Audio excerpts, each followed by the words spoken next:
Chegará um tempo, amados irmãos, que todos nós, numa única voz, estaremos olhando para o Cordeiro amado da nossa alma, adorando, exaltando esse grandioso, amado Senhor. Alguém já disse que o noivo já se levantou do seu trono. Já podemos sentir o seu perfume no ar. Ele está desejoso de encontrar com a sua amada. Amados irmãos, estamos preparados para esse glorioso encontro? Disse na semana passada que é tempo de salão de beleza espiritual. É tempo de nós todos irmos para o salão de beleza espiritual e nos prepararmos para aquele glorioso encontro. Devemos buscar uma vida ascensional. Devemos buscar uma vida além do véu.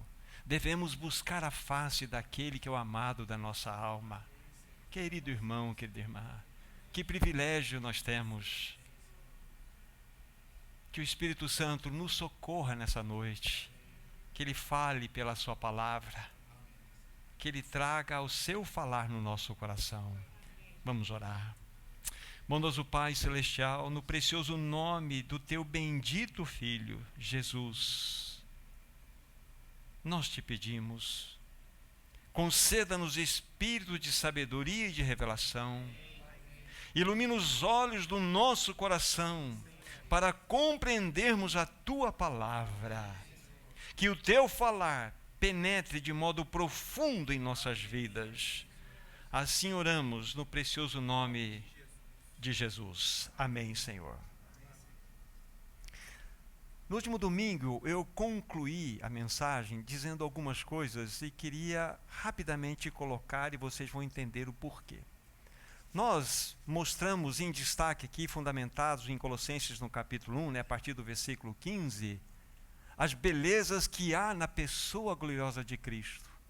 Nós pontuamos para os irmãos que nele foram criadas todas as coisas, tanto as do céu como as da terra, as visíveis, as invisíveis, sejam tronos, sejam soberanias, sejam principados, sejam potestades, tudo nele foi planejado. Mas a Bíblia também fala que por ele foi executado, nele foram criadas, por ele foram executadas, e tudo também converge para ele, porque ele é o herdeiro de todas as coisas.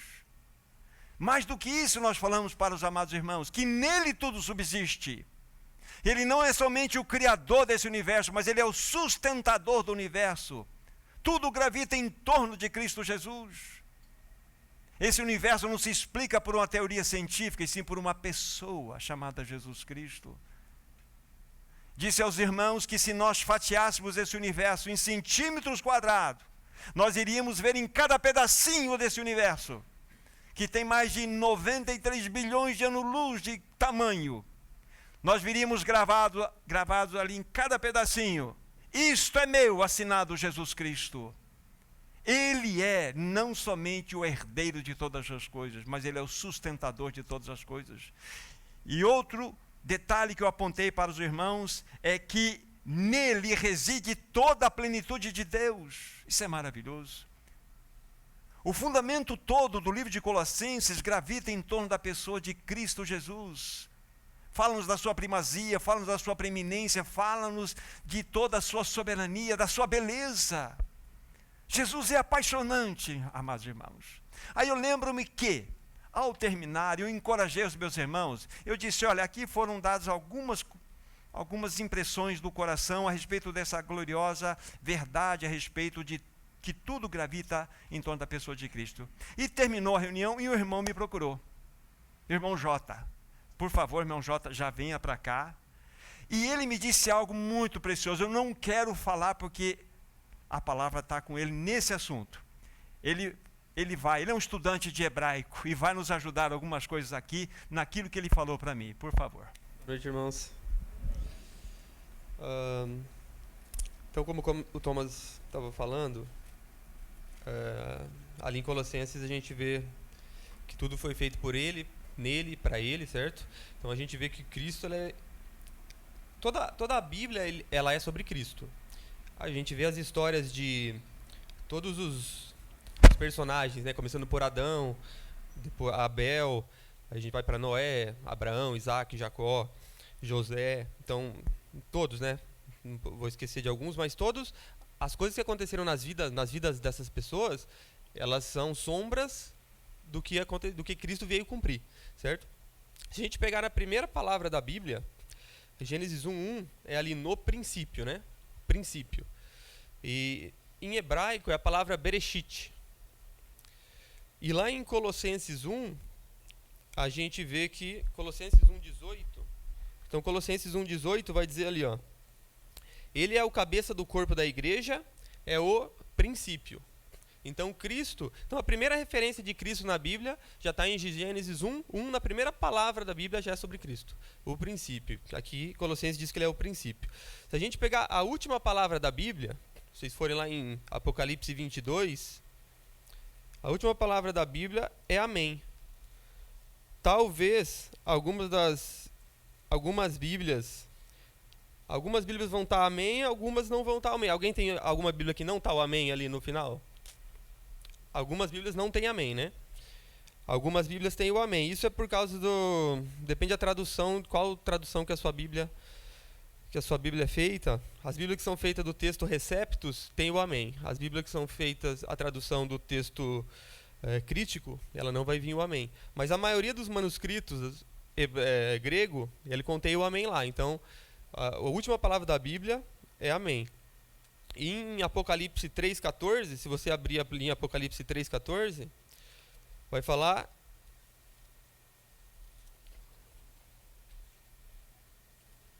Diz assim, ó: e ao anjo da igreja de Laodiceia escreve: essas coisas diz o amém, a fiel e verdadeira testemunha, o começo da criação de Deus. Então, Cristo ele é o princípio, então a Bíblia começa com Cristo, e a última palavra da Bíblia é o amém. E aqui, Cristo é o amém. Então, a Bíblia começa com Jesus, termina com Jesus. E se a gente pegar no hebraico, como eu falei, né, a primeira palavra da Bíblia é Bereshit. Ela começa com a letra hebraica, o Beit. E a última, então, palavra da Bíblia é o amém. E ela termina com uma letra grega, que é o Num, é o N, que é o nosso N em português. E no hebraico seria o Num hebraico. Então, se a gente pegar a primeira letra da Bíblia e a última letra da Bíblia, forma uma palavra hebraica, que em hebraico não tem vogal, só consoante. Então é um Beit e um Nun, que forma a palavra Ben. Então a primeira letra da Bíblia e a última letra da Bíblia forma a palavra Ben, que é filho. Então a primeira palavra é Cristo, a última palavra é Cristo, a primeira letra e a última letra forma a palavra filho. É muito interessante, né? E aí, para completar, só mais uma coisa que eu queria dizer. Quando você me convidou hoje de manhã para falar, aí eu estava pensando, na verdade eu estava pensando sobre o que eu ia falar. E o Ricardo começou, primeiro versículo que você chamou hoje no começo foi o Isaías 7:14, né? E lá diz assim, ó, se vocês quiserem abrir Isaías 7:14, vai dizer assim, ó: portanto, o Senhor mesmo vos dará um sinal, e eis que uma virgem conceberá e dará luz a um filho, e chamará o seu nome Emanuel.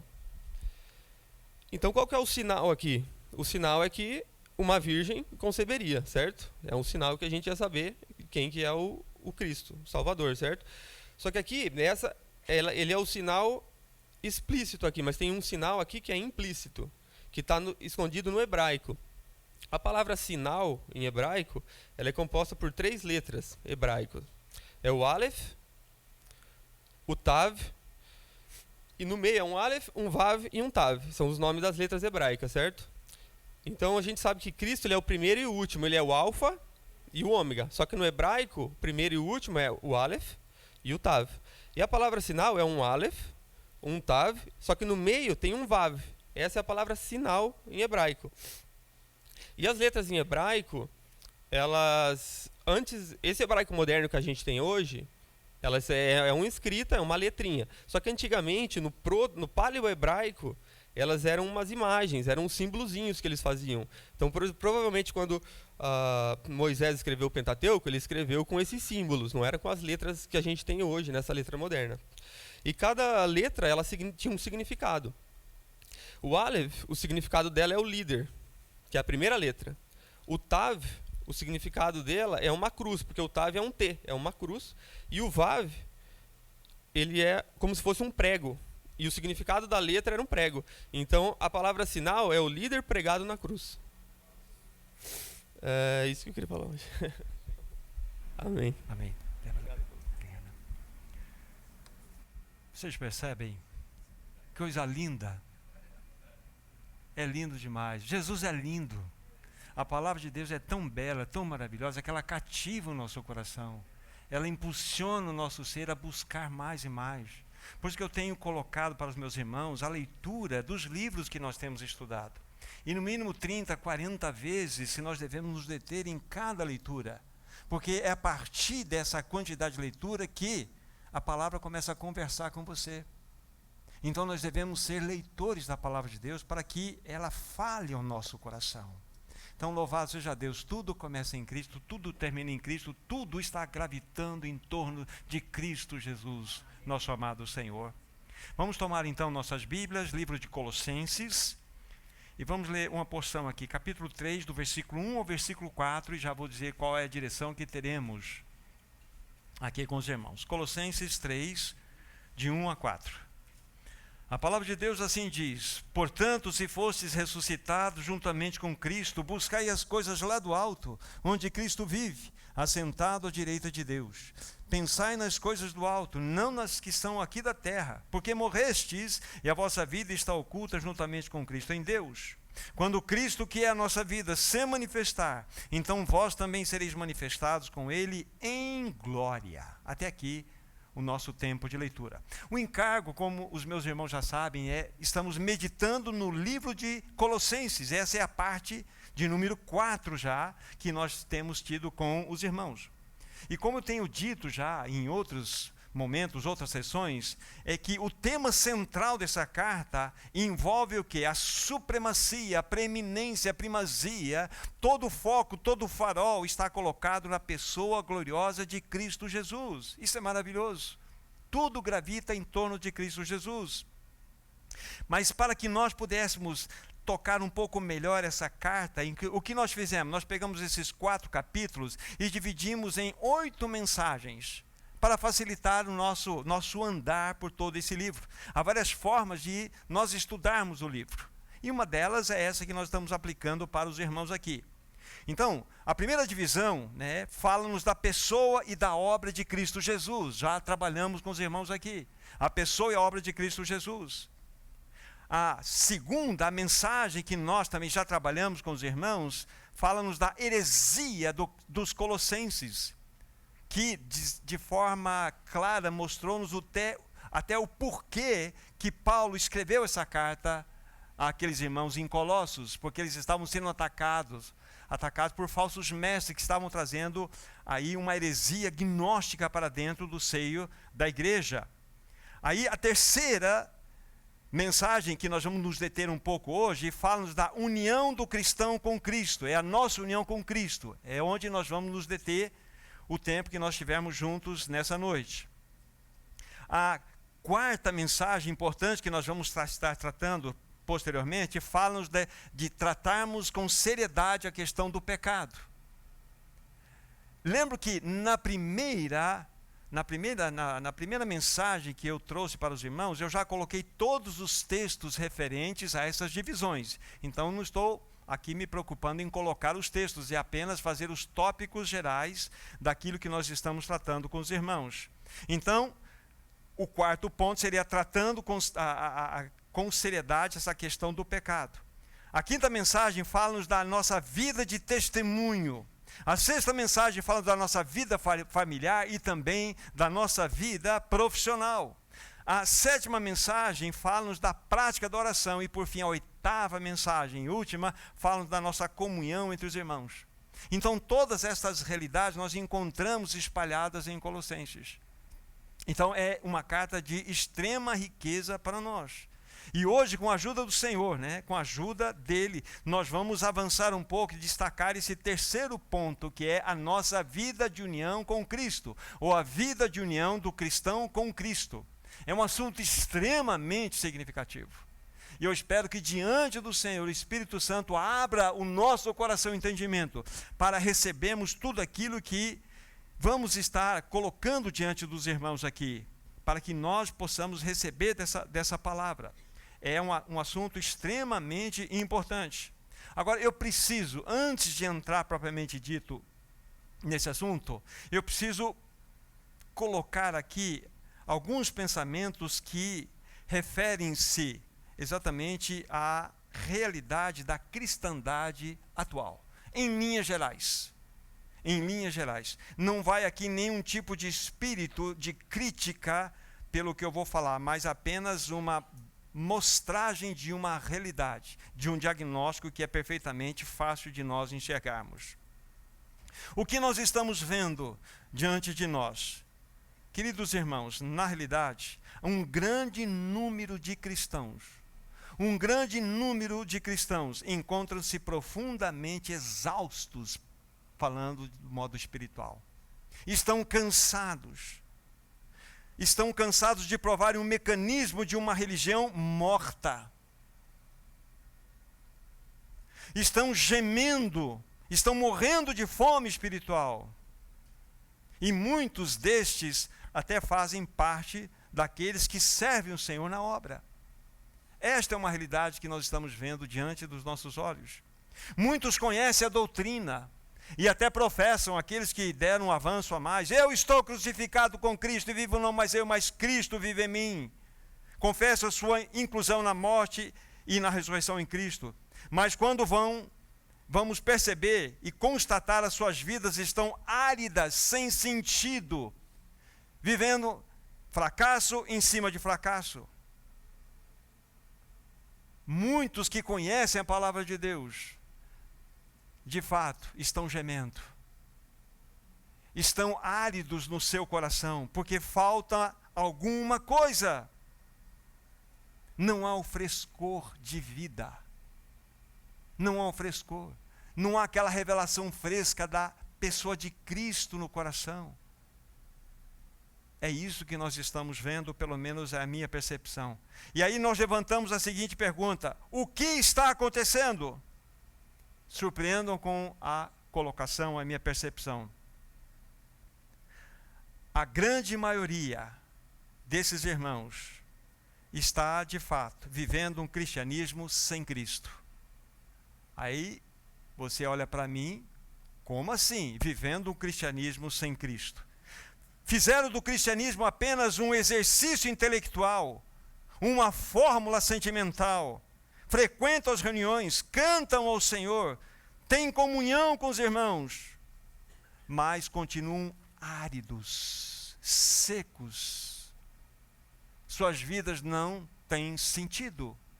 Lembre-se dessa expressão: cristianismo sem Cristo. Isso não pode ser nominado como cristianismo. Cristianismo é Cristo vivendo em nós. O meu assunto para estar tratando com os meus irmãos está diretamente ligado a este pensamento, da necessidade imperiosa de nós termos a revelação de que cristianismo é Cristo vivendo em nós. É a vida dele se movimentando dentro de nós, pulsando dentro de nós. É a vida dele. Talvez você possa se lembrar também de um outro grupo de pessoas, e esse grupo nós podemos até mencioná-lo referindo-se à palavra de Deus, lá de Apocalipse, no capítulo 3, a partir do versículo 14. Nosso irmão mencionou aqui. Aquelas 7 cartas que foram escritas às 7 igrejas da Ásia. A última carta, a carta escrita aos de Laodiceia. O Senhor Jesus vai dizer assim: eu conheço as suas obras, que nem és frio e nem quente. Ah, quem dera fosses frio ou quente. Mas porque tu és morno, não és nem frio nem quente, estou a ponto de vomitar-te da minha boca. Porque dizes: sou rico, sou abastado, de nada tenho falta, e nem sabes que és infeliz, sim, miserável, pobre, cego e nu. Aí Jesus volta-se para aquela igreja e fala assim: aconselho-te que de mim compres ouro refinado no fogo para te enriqueceres, vestiduras brancas para te vestires, para ocultares a vergonha da tua nudez, e colírio para ungires os teus olhos, para que vejas. Eu repreendo e disciplino a todos quantos amo. Arrepende-te, pois. Aí, no final, Jesus fala assim: eis que estou à porta e bato. Ele está dizendo para a sua igreja: cristianismo sem Cristo. Nós podemos cantar para Cristo, podemos servir a Cristo, podemos nos reunir em nome de Cristo, podemos ouvir a palavra de Cristo, mas cadê o Cristo do meu coração? Cadê o Cristo que me leva a ser um marido diferente? Cadê o Cristo que me leva a ser uma esposa diferente? Cadê o Cristo que me faz ser um patrão diferente, um empregado diferente? Cadê o Cristo? Essa é a realidade. Então, é perfeitamente possível, sim, nós encontrarmos essas classes de pessoas que vivem um cristianismo sem Cristo. Irmãos, vida cristã é Cristo vivendo em nós. Aí vocês vão se lembrar daquilo que já foi dito para os meus irmãos aqui, que quando nós fomos regenerados, quando nós nascemos de novo, algo maravilhoso aconteceu. A Bíblia fala-nos que Ele, Cristo, morreu por todos, para que aqueles que vivem, não vivam mais para si mesmos, mas para aquele que por eles morreu e ressuscitou. A pergunta é: para quem você está vivendo? Aleluia, é para Cristo, é a única resposta que nós devemos ter. Para Cristo, para Cristo. Então, lembro dessa palavra que eu coloquei para os irmãos. A totalidade do nosso ser pertence a Ele, queridos irmãos. A nossa vontade, a nossa mente e emoções precisam passar pelo crivo da vontade, mente e emoções do nosso amado Senhor. Muitos de nós não conhecemos o que significa ser cristão. Nós pegamos cristão, a palavra cristão, e a definimos como se fosse um adendo em nossa vida. Um cristão é você entender que quando você creu na obra da cruz, você acabou. Agora é Cristo em você. Não é mais você e Cristo, é Cristo em você. Então, cristianismo é Cristo vivendo em nós. Meu irmão querido Wagner, você foi comprado por preço.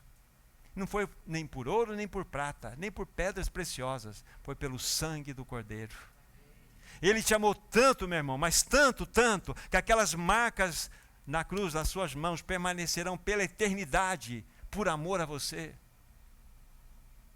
E Ele o convida para que você viva para a glória dEle.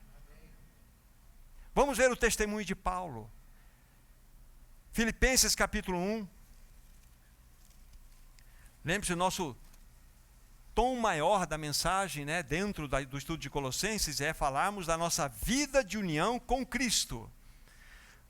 Filipenses 1, 21. Já passamos muitas vezes por essa carta e outra vez entramos nela para destacar aqui, verso 21. Porquanto para mim o viver é Cristo e o morrer é lucro. Alguma versão, alguma Bíblia está escrito aí: para mim o viver é ser como Cristo? Para mim o viver é ter Cristo como meu padrão? Não, né? Para mim o viver é Cristo. A única maneira de você explicar a vida de Paulo é pela vida de Cristo nele. Esse é o texto que está diante dos nossos olhos. Para mim o viver é Cristo. Não está escrito, insisto, ser como Cristo. Como se Cristo fosse um caderno de caligrafia e nós fôssemos imitar a melhor letra possível para que pudéssemos chegar perto da perfeita letra de Cristo.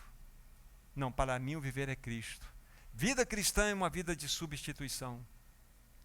Aí pertinho, no capítulo 3 do livro de Filipenses, aproveitando esse livro, versículos 7 e 8, veja o que Paulo ainda tem a nos falar. Mas o que para mim era lucro, Isto considerei perda por causa de Cristo. Sim, deveras considero tudo como perda por causa da sublimidade do conhecimento de Cristo Jesus, meu Senhor, por amor do qual perdi todas as coisas e as considero como refúgio para ganhar a Cristo. Aqui está um homem cristocêntrico. Aqui está um homem que viveu sua vida ao entorno de Cristo Jesus. Absolutamente tudo gravitava em torno de Cristo Jesus. Querem conhecer Cristo? Estudem Paulo. Desde o seu início até o seu fim de jornada. Vocês vão tocar Cristo, vocês vão sentir o perfume de Cristo no apóstolo Paulo. O que significa a vida de união com Cristo, é claro para nós que é exatamente essa dependência plena de Cristo no nosso interior. Agora eu vou dizer para vocês o que não significa a vida de união com Cristo. O que não significa é o cristão oferecer o seu melhor associado com a vida de Cristo, que nele já habita. Não, isso não é vida de união, isso é religião. Não é a soma do melhor do cristão com a vida de Cristo, igual vida de união. Não, é igual religião. A vida de Cristo é a expressão máxima do que nós temos para definir o que significa a vida de união do crente com Ele. É a vida de Cristo habitando em nós. Passo a passo vai ficar mais e mais claro para vocês. É que nós estamos construindo um pensamento aqui, nesse momento. Vamos ver o testemunho de Jesus. João capítulo 6. João capítulo 6. Apenas um versículo, é o 57. João 6, 57. Enquanto vocês vão abrindo, a vida de união do crente com Cristo é caracterizada pela plena dependência do cristão em relação ao seu Senhor. Guarde bem essa expressão, plena dependência do cristão em relação ao seu Senhor. Verso 57, João 6. Assim como o Pai que vive me enviou, e igualmente eu vivo pelo Pai, também quem de mim se alimenta, por mim viverá. Olha só, preste bem atenção na leitura, talvez não é um texto comum que você olhe aí nas suas leituras pessoais. Assim como o Pai que vive me enviou, olha só o que Jesus fala, e igualmente eu vivo pelo Pai. Através de que modo Jesus Cristo está dizendo que vivo pelo Pai.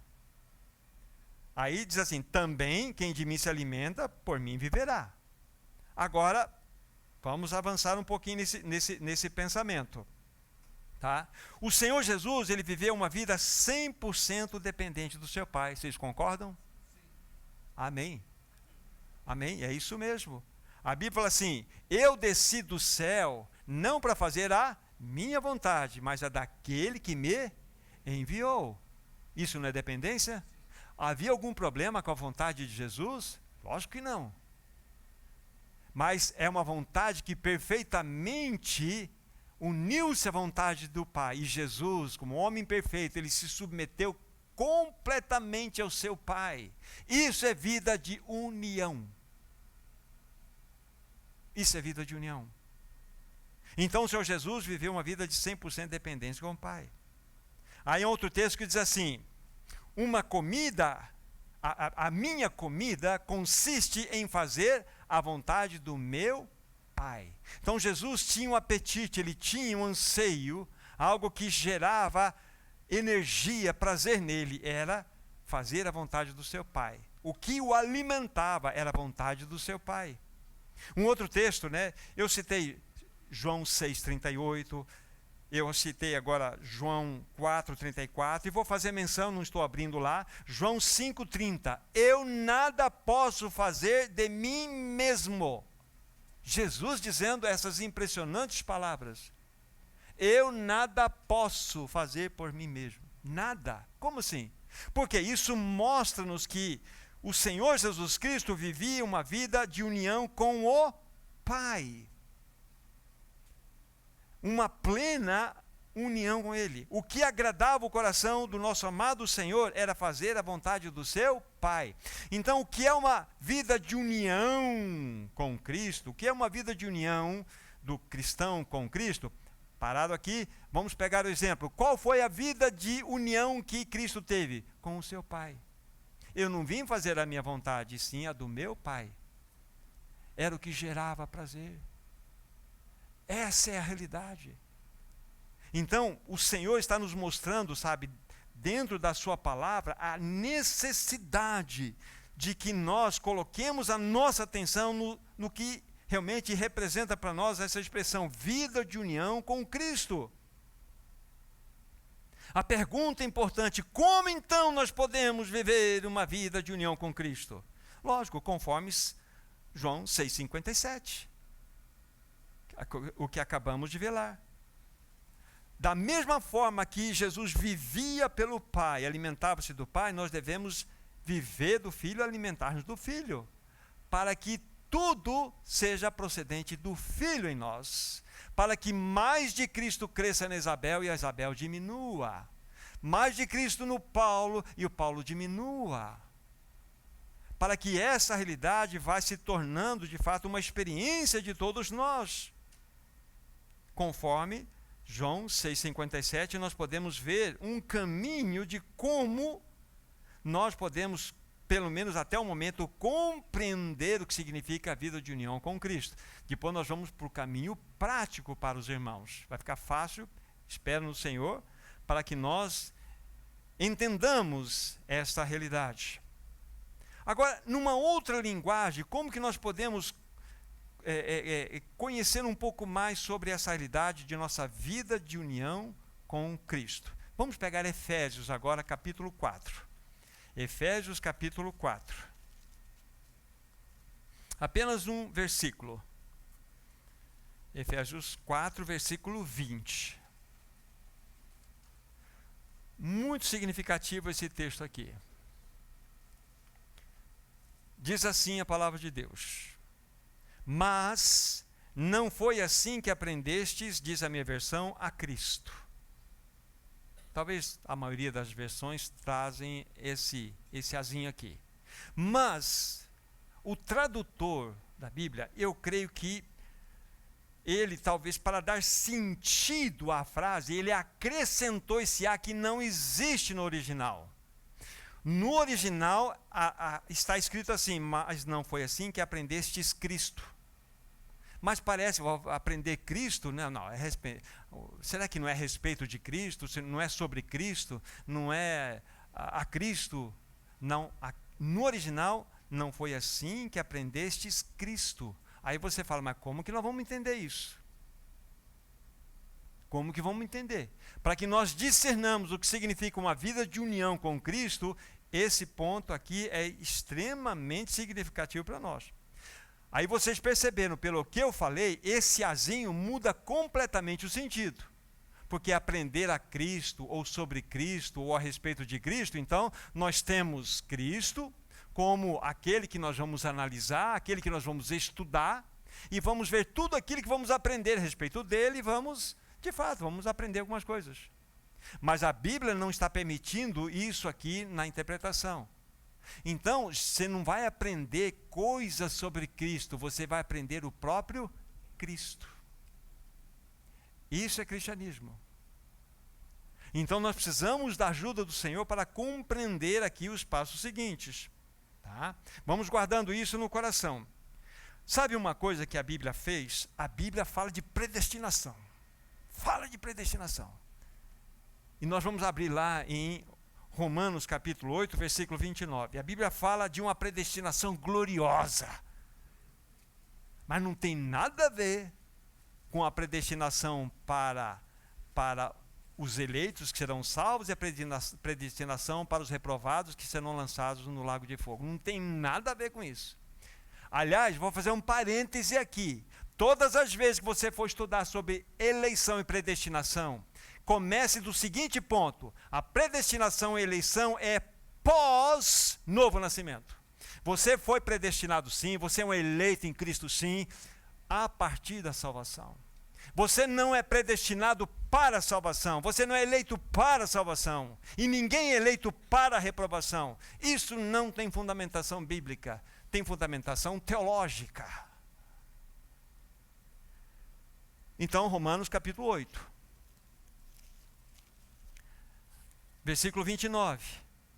Porquanto, aos que de antemão conheceu, também os predestinou para serem conformes à imagem do seu Filho, a fim de que ele seja o primogênito entre muitos irmãos. Aqui está. Ricardo, meu irmão, você é um predestinado a ser conformado à imagem do Filho de Deus. Muriel, você também. Todos que nasceram de novo. Há uma predestinação, Zé Luiz. Você vai ser conformado à imagem do Filho de Deus. Essa é a predestinação gloriosa que nós temos aqui diante dos nossos olhos. Agora, a pergunta que eu faço, essa predestinação a sermos conformados à imagem do Filho de Deus, é algo externo ou algo interno? Lógico, algo interno. É a comunicação da vida de Cristo no nosso íntimo. Aqui está. Essa vida, ela não penetra no nosso íntimo pelo ensino acadêmico, e sim pelo caminho da cruz. A vida de Cristo, ela é tecida em nós, as irmãs vão saber do que eu vou falar, através do ponto cruz. Vocês não usam ponto cruz? A Bíblia fala também do ponto cruz. A vida de Cristo é tecida em nós através do ponto cruz. Então nós não somos, ou nos tornaremos experts sobre Jesus Cristo. Nós nos tornaremos aquele que expressam o caráter de Cristo. Isso é vida de união com Cristo. Então essa vida não vem a nós, não chega ao nosso íntimo com o nosso exercício acadêmico, e sim pelo caminho da cruz. Lógico que eu não estou dizendo aqui, então achei um caminho para não estudar mais. O Thomas falou lá que um dia esse negócio aí não funciona. Não, você pode continuar estudando, pode estudar hebraico, estudar grego, pode estudar, mas aprenda uma coisa que eu vou falar para vocês agora. Nunca, jamais separe teologia da vida. Não separe teologia da vida. Você vai entender na segunda expressão agora. Nunca separe a doutrina da prática. E nunca separe a mensagem do mensageiro. Nunca. Porque quando você tem teologia e você tem a vida, então você tem a perfeição da vontade de Deus. Quando você é um perfeito teólogo sem vida, você é um cabeçudo. Conhece muito, mas não tem vida. Agora, se você despreza, por um lado, a teologia, o senhor fala tudo para mim, você está em maus lençóis também. As duas coisas são importantes. Nós precisamos nos derramar diante da palavra, dos estudos, subir em ombros de irmãos que enxergaram mais longe e, de fato, examinar todas as coisas e avançar.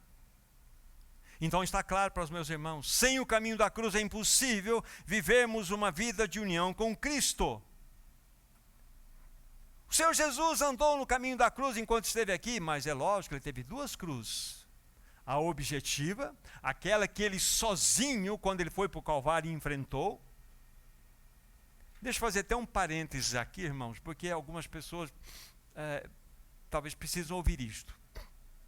Então, quando a gente estuda a Bíblia, pelo menos há 4 expressões claras do sacrifício de Cristo Jesus. Você pode ver isso olhando para o livro de Levítico. Então, é um sacrifício substitutivo, vicário, expiatório e identificativo. Aí você vê tudo isso lá no livro de Levítico. Então, quando Cristo ele morre na cruz, ele cumpre exatamente esses 4 tipos de sacrifício. Então, ele que verdadeiramente nos substituiu, ele é o vicário, ou seja, ele que perfeitamente nos representou diante do Deus Pai, Deus e Pai. Ele verdadeiramente que expiou nossos pecados, e ele nos identificou na sua morte. Mas a pergunta que eu quero levantar para vocês agora, em que momento nós fomos inclusos na morte de Cristo? Ele foi crucificado às 9 e ficou até a cruz 3 da tarde. Em que momento? E eu, quando for levantado da terra, trarei todos a mim mesmo. Foi às 9 horas da manhã? Não, né? Porque ele era o Cordeiro perfeito, sem mancha, sem mácula, que estava pagando todo o preço dos nossos pecados. Ele estava sozinho naquele madeiro. Por volta da hora 9, ele gritou, Eli, Eli, lema sabachthani, que quer dizer, Deus meu, por que me desamparaste? Na hora da morte você foi incluso nele. Então nós somos inclusos na hora da morte, não do sofrimento. Tá? Estão dizendo isso para que alguns irmãos entendam, por exemplo, vamos dizer assim, essas 4 realidades que implicam no sacrifício de Cristo. Você morreu com Cristo na hora da sua morte. Você não estava lá para sofrer juntamente com Cristo. Ele é o Cordeiro perfeito que morreu por você naquela cruz. Então nós temos isso diante dos nossos olhos. Isso é maravilhoso. Então Jesus sim experimentou o caminho objetivo da cruz, sozinho lá. E essas 4 variações da realidade sacrificial dele. Mas ele também experimentou o caminho da cruz. Há pouco nós citamos um exemplo. Aliás, para dar um exemplo mais amplo, a Trindade, ela, na realidade, vive no princípio da cruz. O Pai não falou o seguinte, este é o meu Filho amado, a ele ouvi. Onde Deus está, o Pai jogando toda a atenção, não é no Filho? No Filho. Significa ser que cruz. E o Filho fala assim, eu não faço nada por mim mesmo, assim como ouço, assim faço. Então, Jesus está jogando a glória para o seu Pai. O que é isso? Cruz. E o Espírito Santo não veio para se autopromover, ele veio promover a Cristo, jogar todo o farol em Cristo. O que é isso? Cruz. O princípio governante da Trindade é o princípio da cruz. Jesus carregou a cruz. Objetiva, lá naquele momento, no Calvário.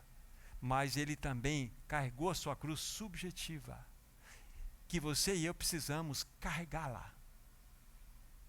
Porque sem o caminho da cruz é impossível nós vivermos uma vida de união com Ele.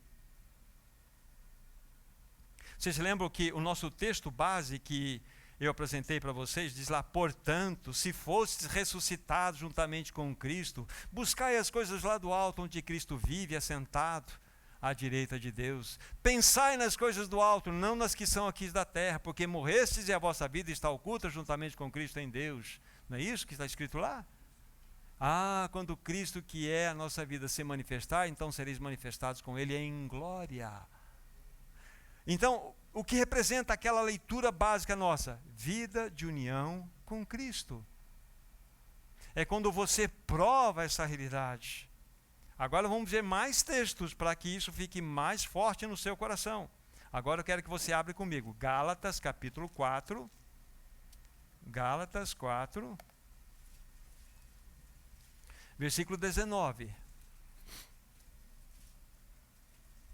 4:19. Então vejam como que quando a gente vai tocando nesses assuntos, eles começam a crescer e mostrar o seu sentido real para a nossa vida. Meu irmão José Luiz, nós fomos chamados para uma vida de união com Cristo. É mais de Cristo, menos o José.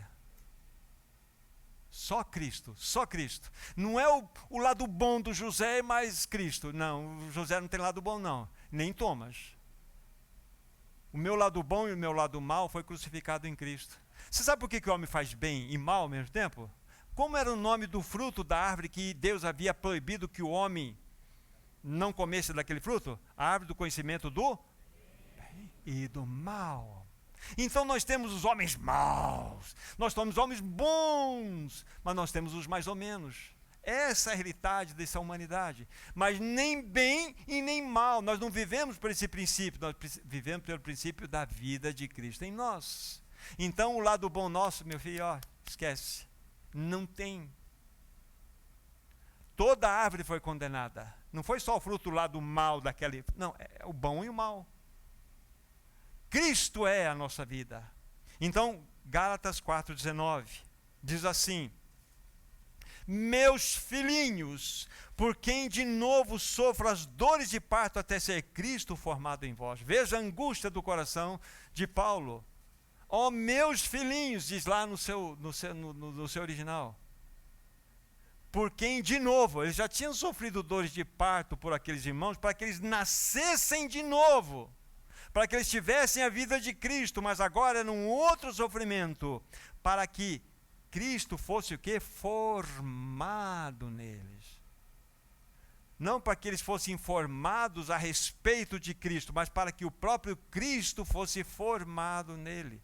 É o que nós lemos lá em Romanos 8:29, que nós fomos predestinados para sermos conformados à imagem de Cristo, a imagem do Filho de Deus. É mais dele e menos de nós. Senão, não há solução para nós, amados irmãos. Não há. Não vamos lá, mas o Paulo aqui, nessa mesma carta, lá no capítulo 3, ele vai repreender os irmãos. Olha, vocês que começaram no Espírito, querem se aperfeiçoar na carne? É porque eles viram que na carne dele, capítulo 3, versículo 3, vocês começaram muito bem no Espírito, mas agora vocês estão buscando um upgrade aí na carne? É porque viram que a carne era boa, tinha uma coisinha. Lógico, eu vou citar aqui nesse sentido, né? Não no sentido contextual, porque já vem na sua mente o seguinte: ferro e barro não se misturam, né? Não se misturam. Então é a mesma coisa que nós podemos aplicar. É impossível o lado bom seu com Cristo, não dá. É só Cristo, só Cristo. Nós somos chamados para uma vida de união com Cristo. Esse assunto é extremamente importante. Cristianismo não é uma fórmula. Cristianismo é uma pessoa chamada Jesus Cristo. Na semana passada eu lembro que eu havia feito uma menção para vocês do Evangelho de João capítulo 15, dizendo que é um dos capítulos mais lindos que nós temos, naquela parábola que eu sou a videira verdadeira, vós os ramos. E ali tem, de fato, uma clareza muito ampla, fácil de nós enxergarmos essa vida de união da videira com o ramo, ou seja, de Cristo com o cristão. Vocês se lembram disso que eu falei, os que estavam presentes? Isso é lindo demais. Vocês se lembram do diálogo maravilhoso que nós criamos aqui? Da beleza daquele diálogo, onde, permitam-me novamente repeti-lo aqui, ao meu coração faz muito bem, onde não nos impressiona nada aquele ramo chegar para a videira e falar assim: videira, eu não consigo viver sem você, como que eu vou produzir esses cachos de uvas tão lindos? Eu não consigo mais viver sem você, eu preciso de você. Até aí tudo bem, mas olhar da videira, na perspectiva da videira para o ramo, a videira fala assim: mas eu também não consigo viver sem você. Como que a minha seiva vai passar por todo o caule e chegar ao ramo e produzir esses frutos? Eu preciso de você. Isso chama-se ligação incondicional. Já pensou Cristo falando assim: Yolanda, eu não consigo mais viver sem você? Sérgio, você fala, né? A gente fala, eu não consigo viver sem você, Cristo amado. Mas ele olhar para você: e eu também não consigo mais viver sem você. Esse é teu amado. Esse é o teu amado Senhor. Fomos chamados para essa vida de união com Ele. Que Cristo maravilhoso nós temos, irmãos. Esse é o nosso amado. Então, eu fiz essa menção, né, recordando um pouco do João capítulo 15, mas nós não vamos olhar por esse caminho. Vamos considerar Lucas capítulo 4, para vermos aqui uma beleza incrível das Escrituras Sagradas. Lucas capítulo 4, para vocês entenderem o que significa sombra e realidade. Depois vocês vão perceber o porquê estamos lendo aqui. Lucas, capítulo 4, do versículo 16 ao 21. Preste bem atenção em todo o cenário aqui. Lucas 4, 16 a 21. Indo para Nazaré, onde fora criado, entrou num sábado na sinagoga, segundo o seu costume, e levantou-se para ler. Esse é Jesus. Então lhe deram o livro do profeta Isaías, e abrindo o livro, achou o lugar onde estava escrito: o Espírito do Senhor está sobre mim, pelo que me ungiu para evangelizar os pobres, enviou-me para proclamar a libertação aos cativos e restauração da vista aos cegos, e pôr em liberdade os oprimidos, e apregoar o ano aceitável do Senhor. Tendo fechado o livro, devolveu ao assistente, sentou-se, e todos na sinagoga tinham os olhos fitos nele. Então passou Jesus a dizer-lhes: hoje se cumpriu a escritura que acabais de ouvir. Irmãos, isso aqui é muito glorioso. Pense num sol matinal, você está num lugar aberto, o sol vem sobre o seu corpo, ele vai projetar uma sombra, pá, a sombra vai lá adiante. Não é isso? Então nós temos o corpo e nós temos a sombra. Mas na medida em que o Sol vai se movimentando, né, ou a Terra vai se movimentando, então nós vamos chegar num determinado momento que é o pino, né? Então a sombra dá direto no corpo, então nós temos uma única realidade. Foi o que aconteceu aqui. Jesus pegou o livro de Isaías, 700 anos escrito antes, pegou um texto que falava dele e começou a ler para aqueles que estavam lá, e leu cada detalhe dos textos, fechou o livro assim, hoje se cumpriu as escrituras. Olha a sombra, pum! Entende o que é o encontro da sombra com a realidade? Esse Cristo é demais. Ele é lindo demais. Então, ele mostrou que ele é o cumprimento das escrituras. Ele é a realidade de todas as coisas. O que estava acontecendo naquele momento? Ele era o mestre, ele era a sala de aula, ele era o próprio ensino. Ele era o ensinador, ele era a sala de aula e ele era o próprio ensino.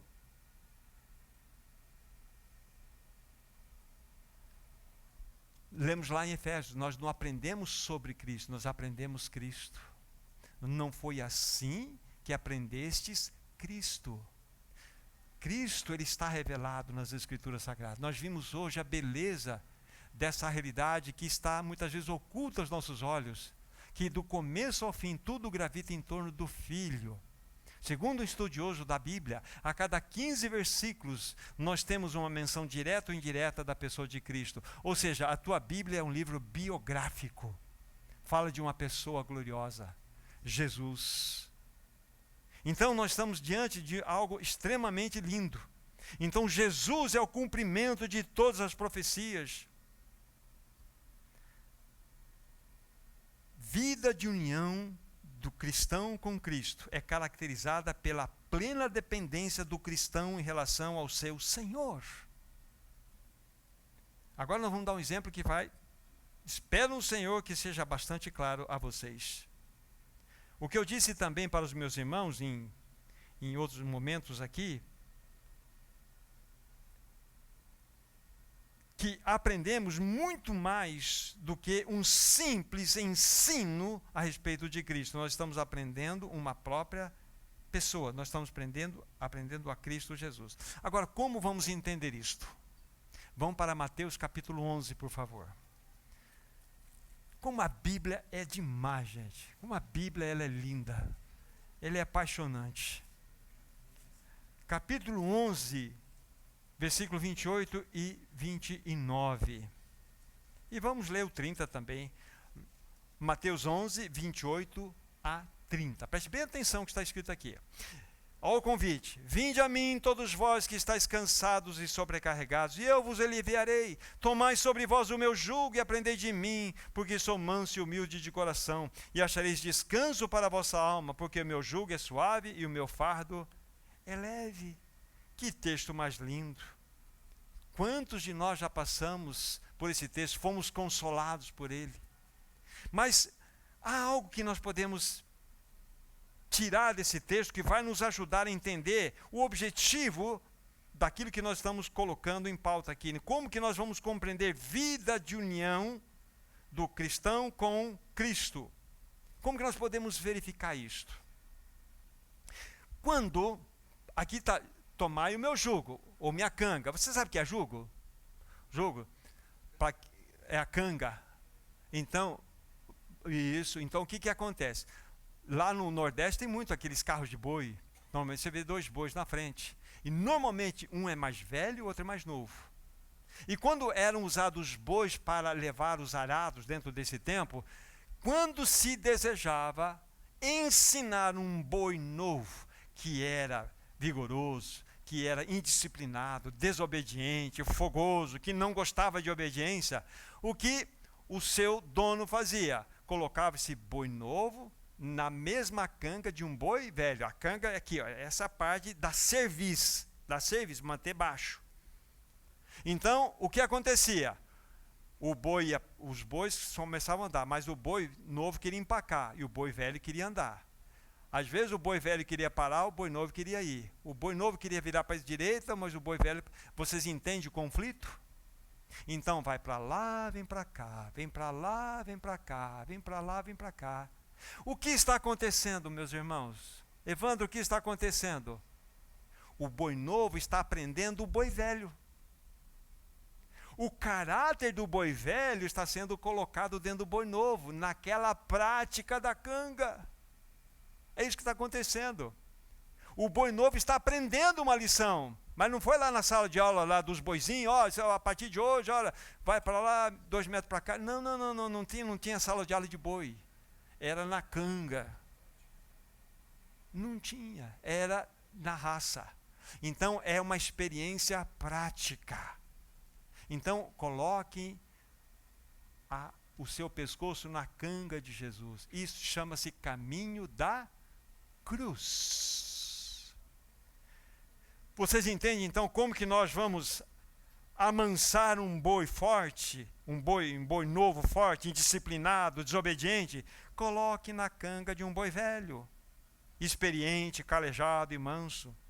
O que vai acontecer na realidade? A mansidão, a disciplina, a obediência do boi velho começa aos poucos a passar no boi novo. Então, vocês perceberam o que está entrando no boi novo? Não é um ensino acadêmico, é uma realidade, é uma vida. Vida. Vocês entendem o que é vida de união com Cristo? É mais do que você saber a respeito dele, é você tê-lo manifesto através de você. Essa é a vida de Cristo. Então nós precisamos entrar nesse caminho. O caráter então do boi velho estava sendo infundido no boi novo. Isto é vida de união. Até aquele momento que o boi novo, ele está se submetendo ao boi velho. Vai se submetendo ao boi velho. Esse é o caminho da cruz. E você não precisa ir atrás de tribulação, não, já vou te adiantar. Se você entregou a sua vida para o Senhor, ela vai vir. Você não precisa pedir tribulação, porque o Senhor já sabe que Ele precisa mandar para você. Não precisa insistir, Senhor, estou com uma falta. Olha, Senhor, acordei nessa segunda de manhã, doido para uma tribulaçãozinha. Ninguém vai fazer isso, né? Ela vai aparecer. É um negócio, é uma situação, é uma saúde, é um relacionamento, é um machucado, é uma dor, não é? Elas aparecem. É um filho que está, é uma filha, não é? Então não vão atrás de tribulação, não precisam. Elas já vão chegar até você. Essa é a realidade. Por quê? Porque o Senhor deseja que nessas tribulações nós possamos reconhecê-lo em nossos caminhos, para que esta realidade seja manifesta em nós. Quando nós tomamos o caminho da cruz, que é o jugo de Cristo, o seu caráter começa a ser formado em nós. Mais de Cristo, menos de nós. Mais de Cristo, menos de nós. Esta é a grande realidade. Entende o que é uma vida de união com Cristo? É mais de Cristo e menos de nós mesmos. Não existe essa possibilidade de nós fazermos um acerto. Vamos colocar um pouco daquilo que é bom nosso para que se junte com a vida de Cristo em nós. Não, isso é religião.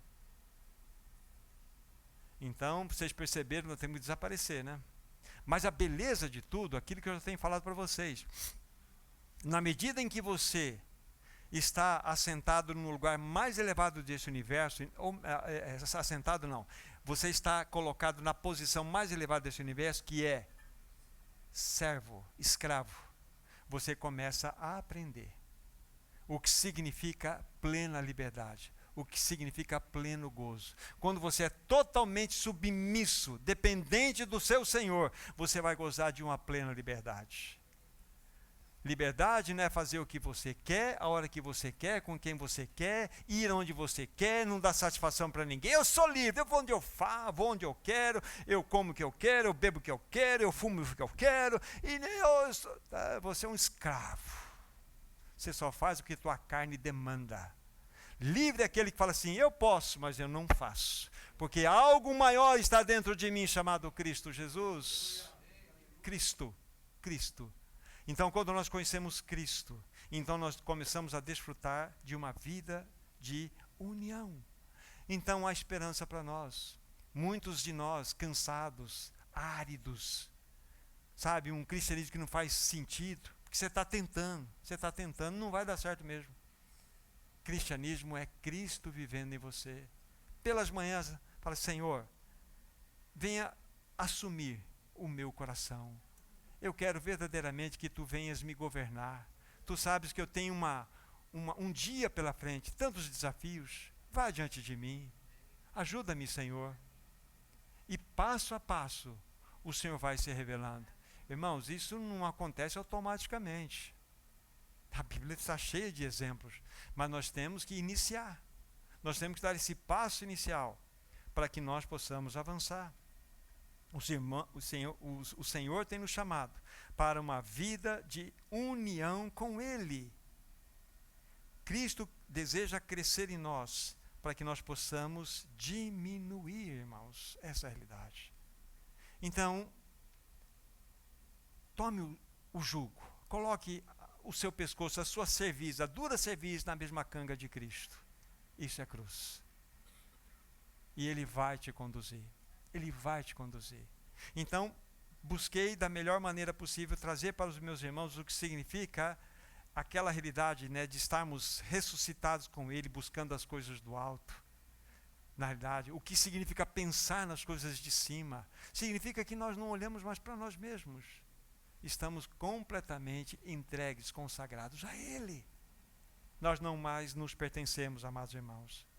Então é por isso que eu concluo dizendo, lembrando do texto: porquanto, se ressuscitastes juntamente com Cristo, buscai as coisas lá do alto, onde Cristo vive, assentado à direita de Deus. Pensai nas coisas lá de cima, não nas que são aqui da terra. Por quê? Porque morrestes, e a vossa vida está oculta juntamente com Cristo em Deus. Que Senhor maravilhoso, que Senhor glorioso. Então pense nisso. Fomos chamados para uma vida de união com Cristo. Nós vamos aqui fazer então uma oração, concluindo esse momento, e nós temos ainda com os irmãos da música um cântico, e nós vamos louvar e adorar esse amado Senhor. Vamos orar. Amado Senhor, nosso maior anseio é termos uma vida de união contigo. Voluntariamente nós tomamos o teu jugo, amado Senhor. Por tua graça, continue a formar a tua própria vida em nós. Que tu cresças e nós diminuamos, Senhor. Nós queremos essa realidade para nós, Senhor. Obrigado pelo livro de Colossenses, que nos ajuda a enxergar tantas verdades lindas. Que todos os seus possam ser supridos dessa verdade. Ao longo dessa semana, possamos experimentar mais de ti e menos de nós mesmos. Em teu nome, Jesus, nós oramos. Amém.